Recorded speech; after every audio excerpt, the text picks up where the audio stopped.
Saludos desde el oeste de la isla de Montreal. Esto es de sur a norte, Hispanoamérica, según las noticias publicadas entre el lunes 19 y el viernes 23 de mayo de 2025. Comencemos con los países que limitan con el Atlántico Sur. El domingo, en Argentina, el partido gobernante La Libertad Avanza obtuvo el 30% de votos y ganó en las elecciones legislativas de la ciudad de Buenos Aires, como indicó Deutsche Welle. Mientras tanto, CNN informó sobre las lluvias e inundaciones que sufrió la provincia de Buenos Aires y la agencia Xinhua comentó que suspendieron temporalmente el juicio contra los presuntos responsables por la muerte de Maradona. Xinhua también anunció el primer proyecto minero bajo el régimen de grandes inversiones en Argentina, donde la empresa anglo-australiana Río Tinto producirá carbonato de litio en la norteña provincia de Salta. Finalmente, la agencia Xinhua informó que el gobierno argentino mantendrá a la baja los derechos de exportación de trigo y que redujo los impuestos a la importación de bienes de capital como el equipo industrial. En Uruguay, la agencia Xinhua comentó que este fin de semana tuvo lugar una edición más de la Marcha del Silencio, para no olvidar a las aproximadamente 200 personas que siguen desaparecidas desde la dictadura hace 30 años. Ahora subamos por los países mediterráneos.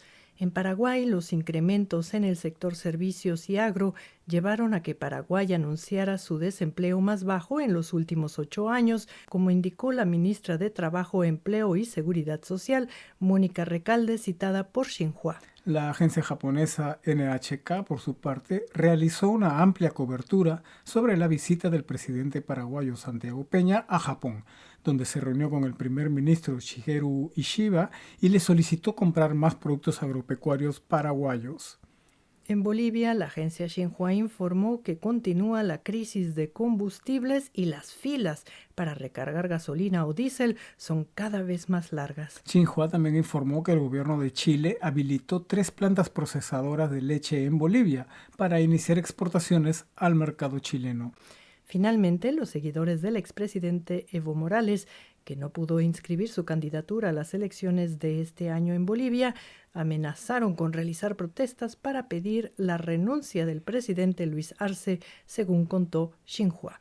Ahora recorramos la costa del Pacífico. En Chile, el presidente Gabriel Boric anunció que enviará al Parlamento una reforma para darle reconocimiento constitucional a los pueblos indígenas del país, especialmente a los mapuche, que según explica Deutsche Welle, es la mayor etnia del país y mantiene un extenso conflicto con el Estado por la restitución de tierras ancestrales. En el Perú, CNN recordó al comenzar la semana que la presidenta peruana aún debe responder por una operación de la nariz y por los relojes y joyas que ha recibido como regalo durante su mandato. La agencia Xinhua, por su parte, resaltó que el movimiento de contenedores se ha quintuplicado en el puerto de Chancay, pasando de 5.000 a casi 26.000 en abril del 2025, como declaró en la semana la presidenta peruana Dina Boluarte. En Ecuador, CNN informó que el Papa León XIV comenzó los trámites para beatificar a 2 misioneros,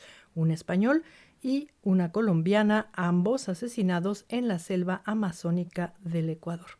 Y llegamos al norte amazónico. En Venezuela comenzó la semana con 38 detenidos y el gobierno acusando a la líder opositora María Corina Machado de promover el sabotaje de las elecciones de este domingo, como informó Deutsche Welle. La agencia AP mencionó que el gobierno de Venezuela liberó en la semana a un exmilitar estadounidense y varios medios informaron que la Corte Suprema de Estados Unidos permitió al gobierno de Donald Trump deportar a más de 350,000 venezolanos, como indicaron varios medios. CNN tituló el drama de los migrantes venezolanos perseguidos una vez más. Y la agencia Xinhua informó que el gobierno de Venezuela pidió a las Naciones Unidas registrar los abusos contra sus migrantes, sobre todo de los 240 venezolanos encarcelados en El Salvador sin debido proceso. Al finalizar la semana, Deutsche Welle mencionaba que iban más de 50 opositores detenidos antes de las elecciones regionales y legislativas de este domingo, y donde el grupo del opositor Edmundo González Urrutia promueve el abstencionismo en señal de protesta. En Colombia, la semana comenzó con Deutsche Welle informando sobre una explosión en la ciudad de Cali que dejó un saldo de 3 policías heridos. Deutsche Welle también comentó que el presidente colombiano Gustavo Petro se encuentra dispuesto a apoyar una huelga indefinida para que el Congreso apruebe su consulta popular, una manera en la que el mandatario espera que se apruebe alguna de sus reformas sociales. Esta semana, la Jurisdicción Especial para la Paz de Colombia ordenó a las autoridades reforzar la seguridad de los firmantes del Acuerdo Final de Paz de 2016 ante el inminente riesgo que enfrentan de ser asesinados, según informó la agencia Xinhua. Prensa Latina terminó la semana comentando que en Colombia incautaron 3 toneladas de cocaína en el suroeste del país y que el sector pesquero y acuícola va creciendo más del 18% en lo que va del año. Ahora pasemos por Centroamérica y el Caribe.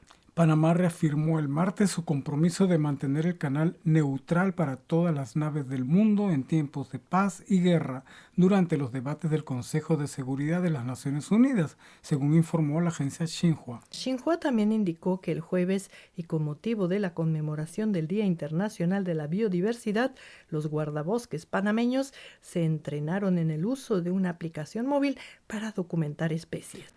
Finalmente, varios medios comentaron que Panamá anunció el jueves la reanudación de los vuelos entre Panamá y Venezuela, luego de 10 meses de estar suspendidos. En Costa Rica, CNN resaltó la captura de un gato que ingresaba droga a la cárcel, y la agencia Xinhua destacó que este país es refugio de más de 500.000 especies de animales. En República Dominicana, la población se encuentra indignada ante el caso de un niño de 2 años que murió como consecuencia del maltrato familiar, según informó Prensa Latina. En El Salvador detuvieron a la opositora Ruth Eleonora López, según informó CNN. Deutsche Welle fue uno de los medios en mencionar la nueva ley de agentes extranjeros, por la cual el gobierno salvadoreño cobrará 30% de todas las donaciones que reciben del extranjero los organismos no gubernamentales. Finalmente, Prensa Latina informó que el gobierno de El Salvador envió a Estados Unidos a 2 delincuentes salvadoreños requeridos por la justicia estadounidense. En Guatemala, el presidente Bernardo Arévalo entregó al Instituto Cervantes el legado del escritor Miguel Ángel Asturias, Premio Nobel de Literatura en el año 1967. En su nota, Deutsche Welle explica que el Instituto Cervantes es una agencia española encargada de promover el español en el mundo. La agencia Xinhua mencionó en la semana que el gobierno de Guatemala rechazó las declaraciones del presidente de Costa Rica, Rodrigo Chávez, quien afirmó que la primera dama guatemalteca, Lucrecia Peinado, se encuentra exiliada en México. Finalmente, Deutsche Welle informó que el Cuerpo de Ingenieros del Ejército de los Estados Unidos ampliará y modernizará el principal puerto guatemalteco en el Pacífico.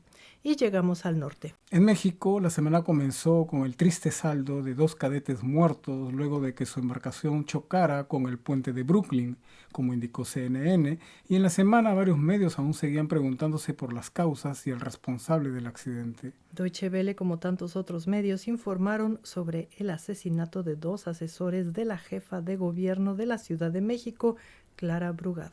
La agencia Xinhua, por su parte, informó en la semana que espera una caída en la economía mexicana en el segundo trimestre del año debido a la turbulenta relación comercial con su vecino del norte. Xinhua también cita a sectores empresariales mexicanos que siguen preguntándose por cuáles son los argumentos técnicos para establecer la actual política arancelaria entre México y Estados Unidos. La fotógrafa mexicana Graciela Iturbide, considerada una de las más importantes e influyentes de América Latina, según Deutsche Welle, obtuvo el premio Princesa de Asturias como reconocimiento a su carrera. Varios medios mencionaron que el exsecretario de Seguridad Pública de México, Genaro García Luna, fue condenado por una corte estadounidense a pagar más de $2,000 millones al Estado mexicano por el delito de corrupción. Finalmente, CNN entrevistó al nuevo embajador de Estados Unidos en México, Ronald Johnson, quien definió su agenda diplomática con 3 palabras: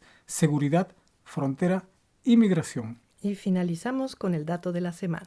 Los principales socios comerciales de Japón en América Latina son México, Brasil, Colombia, Perú y Chile. Bueno amigos, esto fue de sur a norte. Desde la isla de Montreal les deseamos una real y maravillosa semana y nos despedimos. Hasta la próxima.